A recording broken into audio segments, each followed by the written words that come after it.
So అది మనోళ్ళు సంపూర్ణంగా ఇంగ్లాండ్ టీమ్ ని వాళ్ళ ఫస్ట్ ఇన్నింగ్ లో 664 రన్స్ కొట్టించారు. Third day England team 544 runs కి 7 వికెట్స్ కోల్పోయింది. క్రీజ్ లో బెన్ స్టోక్స్ 77 రన్స్ దగ్గర, లియామ్ డసన్ 21 రన్స్ దగ్గర బ్యాటింగ్ చేస్తున్నారు. నిన్న కూడా వీళ్ళే స్టార్ట్ చేశారు. అదే ఊబిలో బెన్ స్టోక్స్ 141 రన్స్ బాధేశాడు, క్లీన్ హిట్టింగ్ చేశాడు మామ.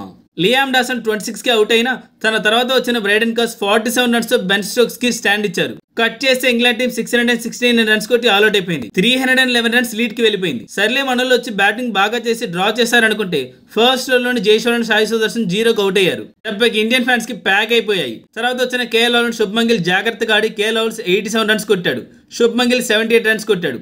ప్రెజెంట్ క్రీజ్ లో వీళ్ళిద్దరే ఉన్నారు. అలా టీమిండియా సెకండ్ ఇన్నింగ్ లో 174 రన్స్ కి 2 వికెట్స్ కూడా కోల్పోయింది. ఇప్పుడు వీళ్ళిద్దరే ఇవాళ మొత్తం బ్యాటింగ్ చేయాలి, ఎందుకంటే మనకి ఇంకా బ్యాట్స్మెన్స్ లేరు. పంత్ ఇంజరీలో ఉన్నాడు. సో ఇవాళ ఆడినా తన దగ్గర నుంచి రన్స్ ఎక్స్పెక్ట్ చేయడం అసలు న్యాయం కాదు. ఇంకా మిగిలిన వాళ్ళందరూ ఆల్రౌండర్స్, వాళ్ళ మీద భారం వేయలేం. ఇవాళంతా వీళ్ళే బ్యాటింగ్ చేసి డ్రా చేసుకోవడానికి చూసుకుంటే బెటర్ మ్యాచ్. ఇంకా టీమిండియా 137 రన్స్ వెనుకబడే ఉంది. అది కొట్టాక వాళ్ళకి టార్గెట్ ఇవ్వాలి. జాగ్రత్తగా ఆడి డ్రా చేసుకుంటే బెటర్. ఇప్పటికే ఈ మ్యాచ్ లో చాలా వర్స్ట్ రికార్డ్స్ క్రియేట్ చేశారు. నెక్స్ట్ వీడియోలో దాని గురించి మాట్లాడుకుందాం. So hope for the best మామ.